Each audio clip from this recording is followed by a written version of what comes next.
Introduction देना है ma'am अपना कि हाँ। थोड़ा सा अपना introduction. Okay.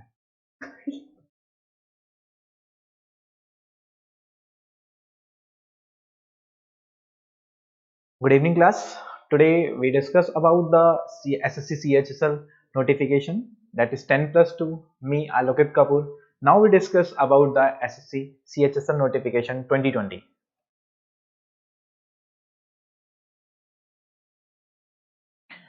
Basically, SSC CHSL is a 10 plus 2 exam.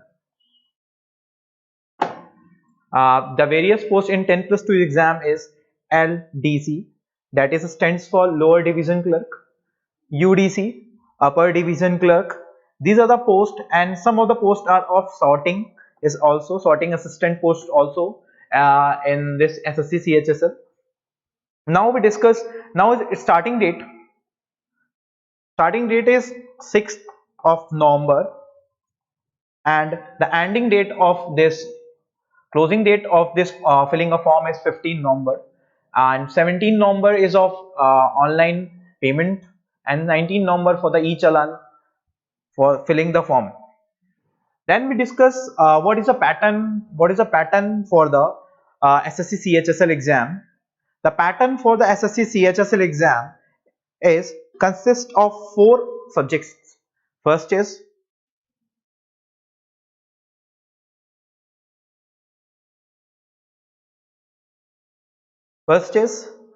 reasoning.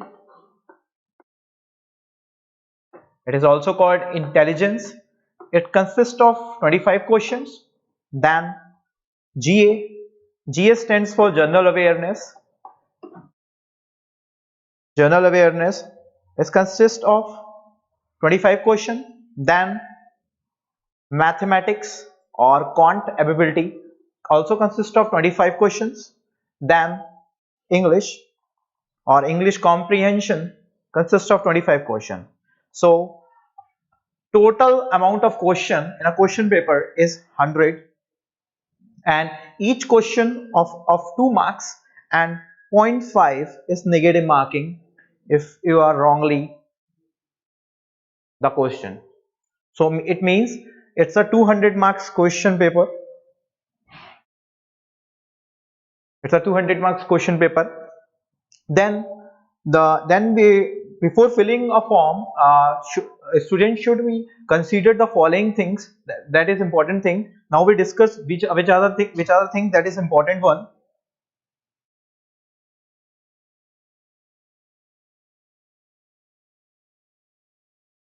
Before filling a form, student having photographs. On that photographs the date is mentioned also. So if you are not able to mention the date on that photographs, then your form will be rejected. That is a main important point that is mentioned by the SSC. मतलब आप जब भी SSC का form भरें तो अपनी जब photo upload करें तो फोटो पे पिछले 3 मंथ्स की डेट को जरूर मेंशन करें, क्योंकि अगर अपनी डेट को मेंशन आप नहीं करेंगे तो आपका फॉर्म रिजेक्ट हो सकता है और आपको कंसीडर नहीं करा जाएगा। फिर आप बाद में कहते हो कि मेरा फॉर्म रिजेक्ट हो गया, मैं कैसे बात करूं। तो ये चीजों को जरूर ध्यान में रखिएगा, जब फॉर्म फिल करिएगा फोटो पे डेट जरूर रखिएगा। ये बहुत इंपॉर्टेंट पॉइंट है क्योंकि इससे बहुत से पॉइंट्स जरूरी है। Then in SSC CHSL basically are 3 tier exams. In tier 1 I told you earlier, that is the pattern. In tier 2 consists of descriptive paper. Descriptive paper जो होता है वो आपका दोनों लैंग्वेजेस में होता है। जब आप फॉर्म फिल करोगे तो आपको भरवाया जाएगा कि आप इंग्लिश में ऑप्ट करोगे डिस्क्रिप्टिव या हिंदी में ऑप्ट करोगे। तो इंग्लिश में then descriptive paper consist of 100 marks. 100 marks का पेपर होता है जिसमें कि आपकी ऐसे राइटिंग आती है। ऐसे राइटिंग आपका उसमें कुछ टॉपिक्स दिए होंगे, 5 to 6 टॉपिक्स आपके होंगे। आपको 5 to 6 टॉपिक्स में से एक टॉपिक चूज करना होगा और उस पे एक ऐसे या आपको एक निबंध लिखना होगा, हिंदी में जिसको कहते हैं। देन आपका क्या होता है, लेटर राइटिंग। लेटर राइटिंग का भी एक क्वेश्चन आता है। तो लेटर राइटिंग में आपका हिंदी इंग्लिश में जिसको आप पत्र लेखन बोलते हो, वो आपका इनफॉर्मल फॉर्मल लेटर दोनों हो सकते हैं। ठीक है, आपको 5-6 टॉपिक्स दिए जाएंगे, 500 में आपको एक टॉपिक सेलेक्ट करना होगा। तो ये आपका जो डिस्क्रिप्टिव पेपर होता है ये 100 मार्क्स का होता है इसमें। और जब आपके ये ध्यान रखिएगा, टीयर 1 के मार्क्स बहुत ज्यादा इंपॉर्टेंट होते हैं, क्योंकि टीयर 1 एग्जाम्स के अकॉर्डिंग ही आप अपने और स्टूडेंट्स के बीच में काफी ज्यादा डिफरेंस क्रिएट कर सकते हैं, बिकॉज ईच क्वेश्चन जो होता है यहाँ पे 2 नंबर का होता है, तो आप डिफरेंस ज्यादा क्रिएट कर सकते हो बाकायदा डिस्क्रिप्टिव पेपर में। डिस्क्रिप्टिव पेपर में ज्यादा डिफरेंस नहीं आता, 1-2 नंबर का डिफरेंस ज्यादा हो सकता है, तो आप थोड़ा सा फोकस टीयर 1 के एग्जाम पे जरूर करिए। टीयर 1 एग्जाम में आप ज्यादा गैप बना सकते हो, तो टीयर 1 एग्जाम के और डिस्क्रिप्टिव पेपर के जब मार्क्स आपके दोनों के जुड़ते हैं, कंबाइन ज्वाइन होते हैं, तो ज्वाइन होने के बाद जो आपकी फाइनल कट ऑफ निकलता है, अगर आप फाइनल कट ऑफ निकाल लेते हैं, तो निकालने के बाद आप जो जाते हैं, जो थर्ड ईयर होता है, दैट इज टाइपिंग। आप टाइपिंग में जाते हैं, और टाइपिंग में आपको जब आप फॉर्म फिल करेंगे तो आपसे भरवाया जाएगा कि आपको किस तरीके की टाइपिंग से प्रेफर करना है, आप हिंदी में करना चाहते हैं कि इंग्लिश में करना चाहते हैं। अगर बेसिकली हिंदी में करेंगे तो 25 वर्ड पर मिनट आपको प्रेस करने पड़ेंगे, देन आपको अगर इंग्लिश करते हैं तो 30 वर्ड पर मिनट आपको राइट करना पड़ेगा। तो ये एक तरीके का पैटर्न है, इस तरीके से एसएससी सीएचएसएल का पैटर्न आपका होएगा। चलिए अब डिस्कस करते हैं कि प्रीवियस ईयर का कट ऑफ कितना रहा था एसएससी सीएचएसएल का।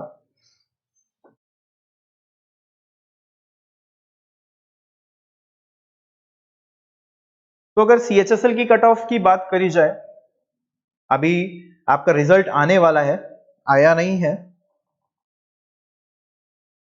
10+2 जो 2019 का हुआ था, मोस्ट प्रोबेबली इस मंथ के लास्ट तक ये रिजल्ट आ जाएगा आपका, तो कट ऑफ डिक्लेयर नहीं है। अगर आपसे बात करी जाए 2018 के आसपास की, तो 2018 में कट ऑफ गया था 143.5 मार्क्स प्री का गया था। जनरली इसमें नॉर्मलाइजेशन होता है, कुछ की शिफ्ट्स क्या होती हैं, टफ आती हैं, कुछ की इजी आती हैं, तो उसके बेसिस पे एसएससी क्या करता है, नॉर्मलाइजेशन जरूर करता है। नॉर्मलाइजेशन का जनरली एक फॉर्मूला होता है, उसके बेसिस पे आपके मार्क्स डिसाइड होते हैं। आपके जितने भी अटेम्प्ट होते हैं, आपकी एक्यूरेसी जितनी अच्छी रहेगी, और आपका शिफ्ट अगर टफ होती है और एक्यूरेसी आपकी अच्छी होती है, तो आपके नॉर्मलाइजेशन में मार्क्स बढ़ने के बहुत सारे चांसेस होते हैं, बहुत ज्यादा चांसेस भी होते हैं। कभी कभी 20+ भी हो जाते हैं, कुछ लोगों के 40+ भी हो जाते हैं, और कभी कभी आपके मार्क्स अगर पेपर बहुत इजी आता है, आपके अटेम्प्ट बहुत ज्यादा होते हैं, उसमें गलती ज्यादा हो जाती है, तो आपके मार्क्स में घट भी जाते हैं। तो ये जरूर ध्यान रखिएगा। अब तो सीएचएसएल की टीयर 1 में आप ज्यादा फोकस करिए। अभी आपको अगर बता दें तो अभी आपके पास 5 to 6 मंथ का अप्रोक्स टाइम है, क्योंकि ये जो आपकी सीएचएसएल का सीबीटी एग्जाम होने वाला है, वो आपका 12 अप्रैल से स्टार्ट होगा और 27 अप्रैल तक ये चलेगा। सीबीटी एग्जाम है, काफी अच्छा टाइम है आपके पास। आप अगर प्रिपरेशन करना चाहें तो इजिली आपका पेपर क्रैक हो सकता है। और अप्रोक्स अगर वैकेंसीज की बात करी जाए, एसएससी ने वैसे डिक्लेयर नहीं करी है, लेकिन कई न्यूज़पेपर्स में, कई इंटरनेट के थ्रू हमें पता चल रहा है कि 5000+ वैकेंसीज जो है वो इस साल आपके एसएससी सीएचएसएल 10+2 2020 में आपकी हैं। ठीक है, तो फिर ये चीजें हैं, कुछ चीजें जो बहुत ज्यादा इंपॉर्टेंट है। चलिए अब कुछ डिस्कस करते हैं, कुछ टॉपिक जो सबसे ज्यादा एसएससी जिन पे फोकस कर रहा है, शॉर्ट में डिस्कस करेंगे। तो चलिए डिस्कस करते हैं कौन कौन से टॉपिक्स जो सब्जेक्ट वाइज एसएससी पूछता है, वो जरूर नोट डाउन करिएगा, क्योंकि मेन फोकस आपका वहीं पे होना चाहिए। तो सबसे पहले आपकी अगर बात करी जाए, सबसे पहले हम डिस्कस करते हैं आपके जीएस क्वेश्चन की बात करते हैं। तो जनरली जीएस या जीए के नाम से बड़ा फेमस है, और जब भी आप एसएससी का नोटिफिकेशन उठाएंगे या देखेंगे चीजें, तो आपको जनरली मैक्सिमम चीजें जीएस के अंदर दिखाई देंगी, वो करंट अफेयर से पूछता है एग्जामिनर। तो आपके जीएस के 25 क्वेश्चंस आते हैं, तो आपको एक चीज बता दें, करंट अफेयर्स पे आप ज्यादा फोकस करिएगा। और करंट अफेयर्स की अगर बात करी जाए, अगर अभी एसएससी ने अभी 10 फेज एग्जाम्स लिए थे, तो फेज एग्जाम्स में जनरली फेज 8 का एग्जाम्स अभी कंप्लीट होते हैं, लास्ट एग्जाम ही था इनका, और अभी दिल्ली पुलिस भी आने वाला है। तो फेज 8 के एग्जाम में जनरली जो करंट अफेयर्स पूछी थी, इन्होंने अक्टूबर से स्टार्ट करा था, बेसिकली अक्टूबर भी नहीं आप कह सकते हो, नवंबर से लेकर अप्रैल के बीच तक की करंट अफेयर्स ज्यादा पूछी थी। तो इसका मतलब बच्चों के अंदर दिमाग में बहुत ज्यादा टेंशन होती है कि सर करंट अफेयर्स पढ़ें तो कहां से पढ़ें, कितनी मंथ की पढ़ें, कितनी साल की बचें। तो आपको एक चीज बता दें, करंट पे ज्यादा फोकस करता है, और एसएससी बहुत ज्यादा पीछा नहीं पूछता कि 2018, कभी कभी इक्का दुक्का क्वेश्चन पूछ लेता है, वैसे ज्यादा फोकस नहीं करता वो, करंट पे ज्यादा फोकस करता है। रेलवे जनरली जो होता है वो ज्यादा पीछे की पूछ लेता है। तो आपको अगर करंट की बात करी जाए, तो करंट को आपको अगर पढ़ना है तो आप ध्यान से रखिएगा, आप एक काम करिएगा, करंट वैसे जनवरी से स्टार्ट करिएगा, और जनवरी में अगर सीएचएसएल आपका पेपर है, तो मैं आपको जनवरी से नहीं, आपको मैं कहना चाहता हूं कि आप एक काम करिएगा, जुलाई से स्टार्ट करिएगा, और जुलाई से लेकर, अगर आपका मार्च में अप्रैल में पेपर है, तो जुलाई से लेकर फेब तक की करंट जितनी भी है उसको बहुत अच्छे से पढ़िएगा, क्योंकि इसी सेक्शन से आप वो, क्योंकि जनरली आप इसकी तैयारी करोगे तो और जितने भी वनडे एग्जाम्स होते हैं वो भी जैसे कंडक्ट कराता है, बहुत से वनडे एग्जाम्स होते हैं जो सिंगल पेपर होते हैं, आप उस पर भी फोकस कर सकते हैं, उसमें भी आपको हेल्पफुल करेगी और एग्जाम्स में बहुत ज्यादा हेल्पफुल करेगी। कम से कम अगर, और हो सकता है एनटीपीसी का पेपर भी इजी बीच ही हो जाए, तो उसमें भी आपको काफी ज्यादा हेल्पफुल करेगी, क्योंकि जनरली जो सीबीटी एग्जाम्स होते हैं उसमें करंट बहुत बेसिक सी पूछी जाती है, और बिल्कुल 5 to 6 क्वेश्चंस बेसिकली आपके जो हैं वो 25 में से आउट ऑफ आने ही आने हैं इसमें पेपर में। तो सबसे पहले मैं वही बताऊंगा, जीएस के लिए आप करंट पे फोकस करिए। तो करंट के बाद अगर आप अगला चीज फोकस करेंगे तो मैं आपको बोलूंगा साइंस पे थोड़ा फोकस करिएगा, क्योंकि इसके बाद जो सबसे ज्यादा देखा गया एसएससी जेई के पेपर में, तो करंट के बाद सबसे ज्यादा फोकस एसएससी करता है वो साइंस पे करता है आपके।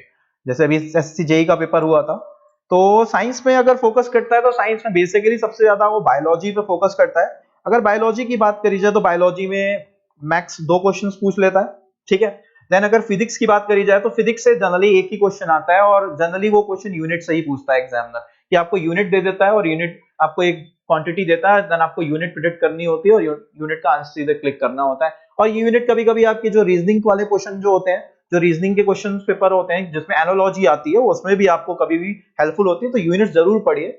और जितने भी फिजिक्स के अंदर आपके मीटर्स होते हैं, बैरोमीटर होता है, मैनोमीटर होता है, वो क्या क्या चीजें मेजर करते हैं, वो जनरली रीजनिंग में भी चीजें पूछ लेता है। और अगर केमिस्ट्री की बात करी जाए तो केमिस्ट्री में जनरली जो पूछता है एग्जामिनर, वो आपकी बेसिक केमिकल फॉर्मूलाज पे फोकस करता है या ओर्स पे फोकस करता है, कि जनरली आपको हैवी वाटर का बोल दिया, जैसे D2O का हैवी वाटर का होता है फॉर्मूला, इस तरीके से बेसिक। जैसे एक बहुत फेमस क्वेश्चन आपका जैसे होता है, जैसे बेकिंग सोडा का फॉर्मूला क्या होता है आपके, या आपके जो वॉशिंग सोडा होता है Na2CO3.10H2O, इस तरीके से बेसिकली जो होता है वो साइंस से फोकस करा जाता है। अगर अब बात करी जाए, अब थोड़ा सा एसएससी जो है वो जीएस के पोर्शन में हिस्ट्री पे भी फोकस करने लग गया, और हिस्ट्री पे इतना ज्यादा ये नहीं, कि हिस्ट्री पे थोड़ा स्टैटिक पार्ट पे ज्यादा फोकस कर रहा है, और मॉडर्न हिस्ट्री में गांधी जी से जनरली क्वेश्चंस पूछ लेता है। और अगर बात करी जाए एसएससी की अगर बात करी जाए तो हिस्ट्री में से आर्ट एंड कल्चर पे क्वेश्चन ज्यादा पूछता है।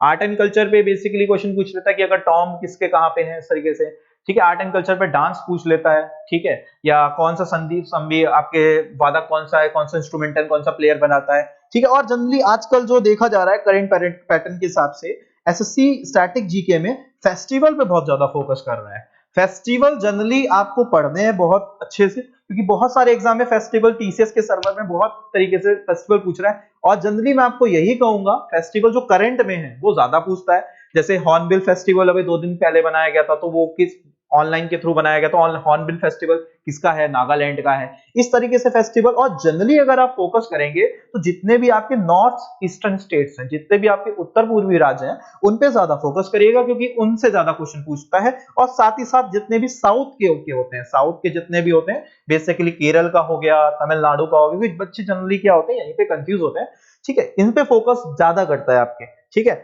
अब अगली बात करी जाए फेस्टिवल के बाद, अगली चीज जो एग्जामिनर आजकल बहुत करंट में फोकस कर रहा है, वो बेसिकली आपके डैम्स वगैरह पे भी फोकस करता है, कि डैम्स कहाँ पे बना है, किस रिवर पे बना है, और उसकी ट्रिब्यूटरीज जरूर पढ़िएगा। ट्रिब्यूटरीज मतलब उसकी जितनी भी सहायक नदियां होती हैं, क्योंकि कभी कभी एग्जामिनर पूछता है कि इसकी सहायक नदी कौन सी नहीं है, इस पे बेसिकली एग्जामिनर बहुत ज्यादा फोकस कर रहा है। तो डैम्स एंड रिवर्स को बहुत अच्छी तरीके ज्योग्राफी में, और ज्योग्राफी में एक पार्ट और पूछता है ज्यादातर आजकल, माउंटेन्स और हिल्स के क्वेश्चन भी बहुत पूछ रहा है, कि बताइए ये पासेस जितने भी होते हैं, दर्रे होते हैं, वो दर्रे किस स्टेट में है, जैसे हिमाचल प्रदेश में, कौन सा हिमाचल प्रदेश में में दर्रा है आपके, ठीक है, इस पे फोकस करिए। थोड़ा सा डांस भी देखिए, डांस पे भी फोकस ज्यादा कर रहा है आपके। तो स्टैटिक में इस तरीके से पार्ट पे फोकस कर रहा है। हिस्ट्री में थोड़ा बहुत आपका मॉडर्न हिस्ट्री, या आप किसी हिस्ट्री में ज्यादातर एक रूलर का नाम दे देता है, और रूलर के नाम या शासक का नाम दे देता है, और पूछता है कि बताइए किस शासक, ये किस वंश से रिलेटेड है या किस डायनेस्टी से रिलेटेड है। इस तरीके से क्वेश्चन हिस्ट्री से पूछे जाते हैं, ज्योग्राफी से पूछे जाते हैं, और इकोनॉमिक्स से क्वेश्चन ना के बराबर एग्जामिनर पूछ रहा है। इकोनॉमिक्स में असल में इसलिए एग्जामिनर पूछता है क्योंकि इकोनॉमिक्स का क्वेश्चन जितना पार्ट होता है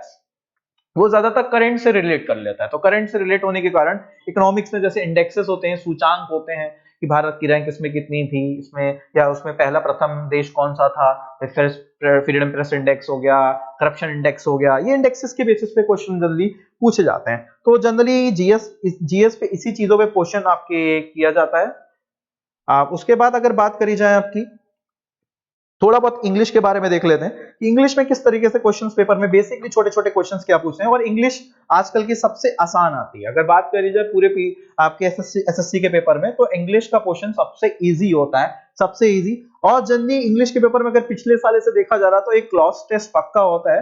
तो जनरली आपको मैं यही चीज कहूंगा, जब भी आप करंट अफेयर्स पढ़ो तो करंट अफेयर्स इंग्लिश में ज्यादा प्रेफर करो, क्योंकि आपको इंग्लिश में भी हेल्प करेगी। और जनरली जो क्लॉज टेस्ट एग्जामिनर बनाता है वो ज्यादातर करंट को लेके ही बनाता है, या वो इकोनॉमिक होता है या सिंपल एक स्टोरी बेस्ड होता है। क्लॉज टेस्ट मतलब कुछ नहीं, सिंपल सा एक द ब्लैंक्स होता है, आपको स्टोरी पूरी फिलअप करनी होती है, फिलर्स होते हैं, फोर ऑप्शंस होते हैं, you have to choose one option. आपका क्लॉज टेस्ट के 5 क्वेश्चन पक्के पक्के होते हैं। वैसे आजकल कॉम्प्रिहेंशन नहीं पूछ रहा एग्जाम में, तो क्लॉज टेस्ट तो पक्का पक्का आएगा। और मैं आपको एक चीज बोलूंगा कि आप एक्टिव पैसिव कन्वर्जन जरूर पढ़िए, क्योंकि एक्टिव पैसिव से जनरली 2 क्वेश्चन जरूर पूछता है। या तो एग्जामिनर बोलता है एक्टिव से पैसिव कन्वर्ट करो, या पैसिव से एक्टिव कन्वर्ट जरूर पूछता है आपके। और एक्टिव पैसिव के बाद अगली चीज जो एग्जामिनर आपसे जरूर पूछता है वो आपका होता है डायरेक्ट इनडायरेक्ट। डायरेक्ट इनडायरेक्ट जरूर पूछता है डी, ठीक है। डायरेक्ट इनडायरेक्ट आपको जब होता है या डायरेक्ट से इनडायरेक्ट कन्वर्ट करो, या इनडायरेक्ट से डायरेक्ट, जैसे सेट टू होता है आपके इस तरीके से। और जनरली डायरेक्ट इनडायरेक्ट में उन सेंटेंस पे फोकस करता है जो ज्यादातर क्या होते हैं, इंपरेटिव सेंटेंसेस होते हैं। इंपरेटिव सेंटेंसेस होते हैं जो आपने पढ़े होंगे इंग्लिश में, उन पे जनरली क्या होता है, ये आपके डायरेक्ट इनडायरेक्ट पे फोकस करता है। तो आपके 2 क्वेश्चन यहां से हो गए। अगर बात करी जाए 5 question clause test, 2 direct indirect और 2 एक्टिव पैसिव, मतलब आपके 9 क्वेश्चन तो यही हो गए। अगली बात अगर बात करी जाए तो अगला चीज क्वेश्चन जरूर एग्जामिनर पूछता है आपके मिसस्पेल्ड बड़ा इंपॉर्टेंट टॉपिक है। मिसस्पेल्ड से जरूर क्वेश्चन पूछता है कि कौन सी रॉन्ग स्पेल्ड है, स्पेलिंग जैसे आपको दे देगा 4। ये चीजें आपकी तब अच्छी होंगी जब आपकी वोकैब अच्छी होगी, तो वोकैब पे जरूर फोकस करिए। और मिसस्पेल्ड के 2 क्वेश्चन पक्के हैं, अगर 9 वो हुए थे 2 ये, तो मतलब 11 क्वेश्चन ये हो गए आपके। देन अगली चीज आपको वोकैब पार्ट पे ज्यादा फोकस करना है। मैं कहूंगा ग्रामर पे भी फोकस करो, लेकिन ग्रामर इतना भी मत करो, मतलब वोकैब पे ज्यादा फोकस करो, क्योंकि आपके मेन चीज क्या है, एसएससी सीएचएसएल में आपके पास टाइम होता है कम, आपके पास 1 घंटा होता है, तो 1 घंटे में आपको 100 क्वेश्चन करने होते हैं। तो इसके बाद से आपको देखना पड़ता है, आपको वो चूज करने पड़ते हैं क्वेश्चन जो आपके कम समय में आपका ज्यादा नंबर आपको देने में और आपको सही हो चीजें। तो वोकैब के लिए आपको मैं ही चीज प्रेफर करूंगा, वोकैब जरूर करिए। वोकैब में जनरली आपकी सिनोनियम्स, देखो आप एंटोनियम सिनोनियम्स ये सब चीजें पढ़ोगे ना, तो आपकी चीजें वोकैब भी अच्छी होगी, और साथ में आपका जो ये मिसस्पेल्ड वाला पार्ट है ना, ये भी आपका इंप्रूव होगा। आपको लिख के करना पड़ेगा चीजें, एंटोनियम्स करिए, सिनोनियम्स करिए, ये बहुत आते हैं क्वेश्चंस। और इसके बाद आपका आइडियम फ्रेजेस, जिसको आप लोग मुहावरे कहते हैं हिंदी में। और उसके बाद आपका जो होता है वन वर्ड सब्स्टिट्यूशन, ठीक है, वाक्यांश के लिए एक शब्द जिसको आप लोग कहते हो वन वर्ड सब्स्टिट्यूशन। तो ये 4 चीजें जरूर पढ़िए, कम से कम दो सिनोनियम्स, 2 एंटोनियम्स, एक एक ये पूछ लेता है एग्जामिनर। अगर वो 11 हुए तो 2 2 4 15, 15 और 2 तो 17 क्वेश्चन आपके यहां से हो गए। देन अगली चीज आपका जो एग्जामिनर अगली चीज पे जो फोकस करता है वो आपके प्रपोजिशन पार्ट पे। प्रपोजिशन जरूर पढ़िए, कभी कभी इवन प्रपोजिशन से पूरा क्लॉज टेस्ट भी आ जाता है। प्रपोजिशंस आपने पढ़े होंगे, बाय, थ्रू, अंडर, ब्लो, ये सब चीजें क्या होती है, कभी कभी इसी में पूरा फोकस हो जाता है। तो प्रपोजिशन से कभी कभी फिलर्स भी आ जाते हैं, फिलर्स द ब्लैंक्स आ जाते हैं कि ऑन आएगा, डेट आएगा, अंडर आएगा, ब्लो आएगा। इस पे जरूर फोकस करिए, क्योंकि इसके यूजेस होते हैं, कहाँ का इसको यूज करा जाता है, इन का यूज कहाँ होता है, विद का यूज कहाँ होता है, बाय का यूज कहाँ होता है, थ्रू का यूज कहाँ होता है। जनरली एग्जामिनर इस पे फोकस करता है, 1-2 क्वेश्चन इसमें से दे देता है, 19 क्वेश्चन ये होते हैं।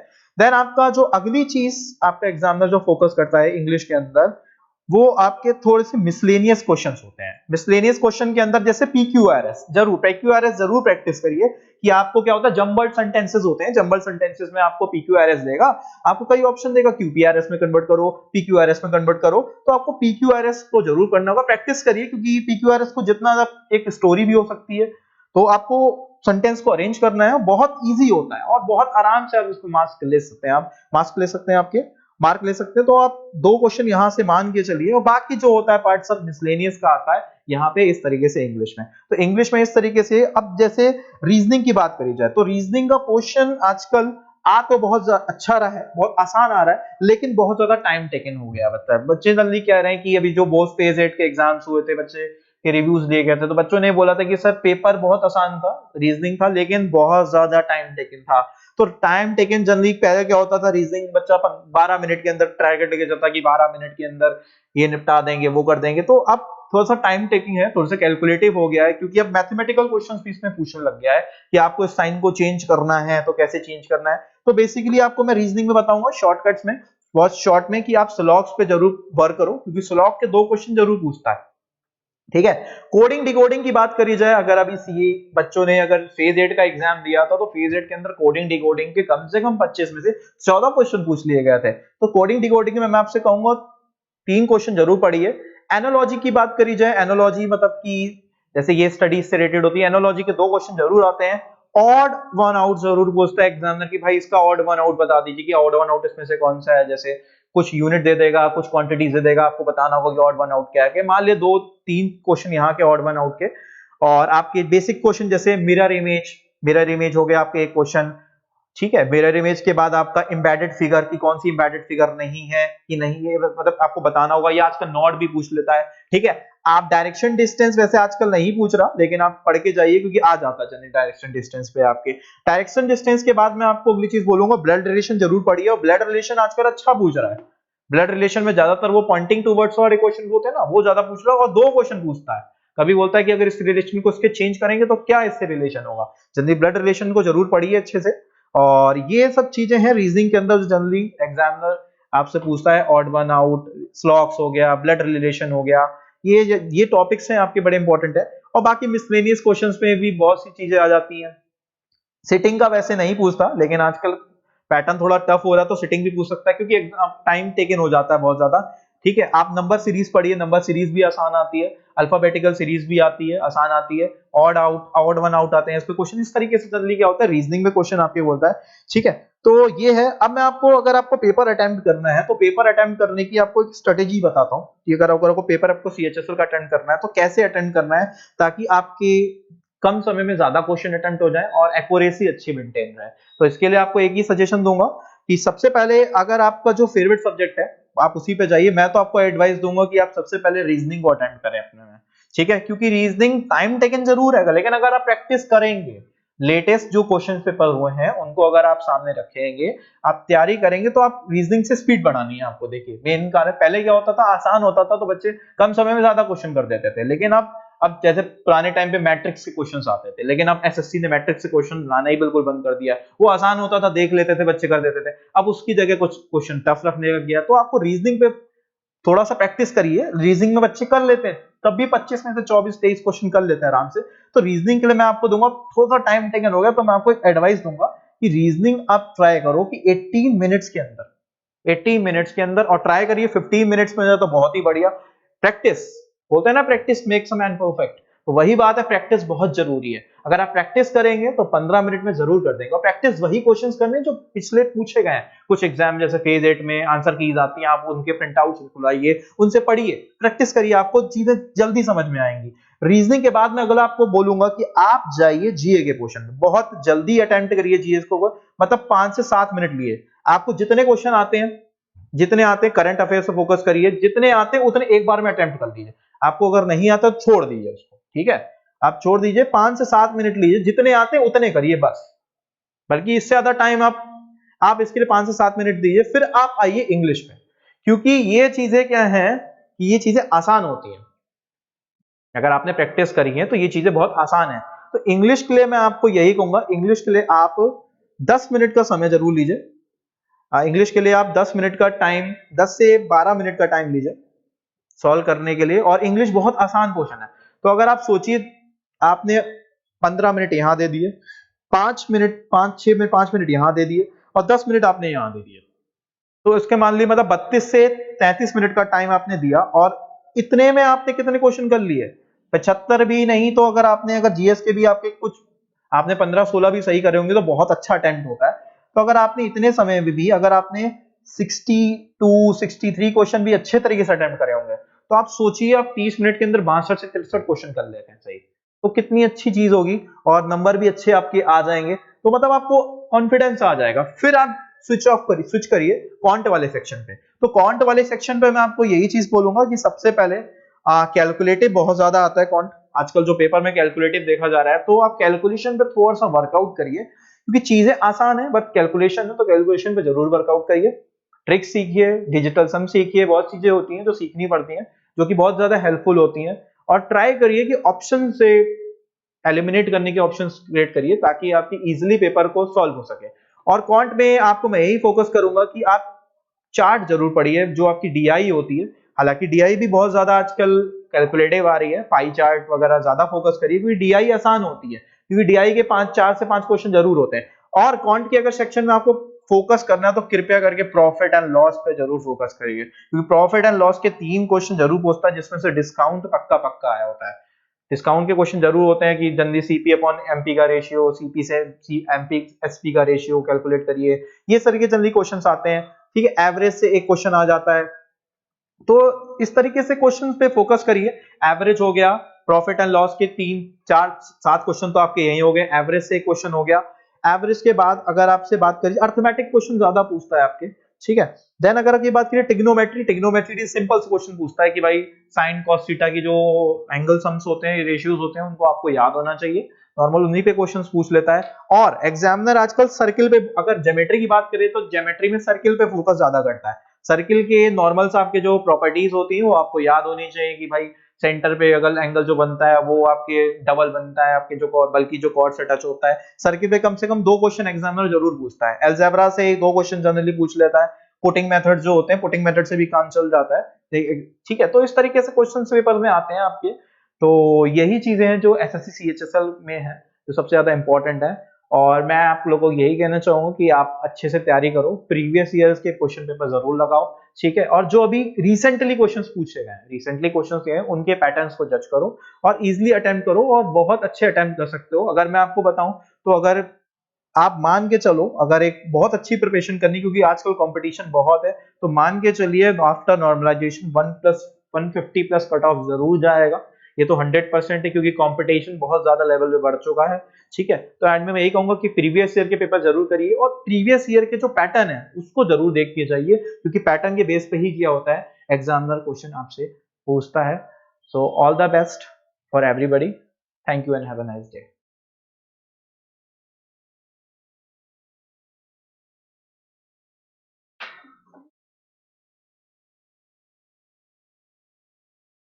ये वाली है?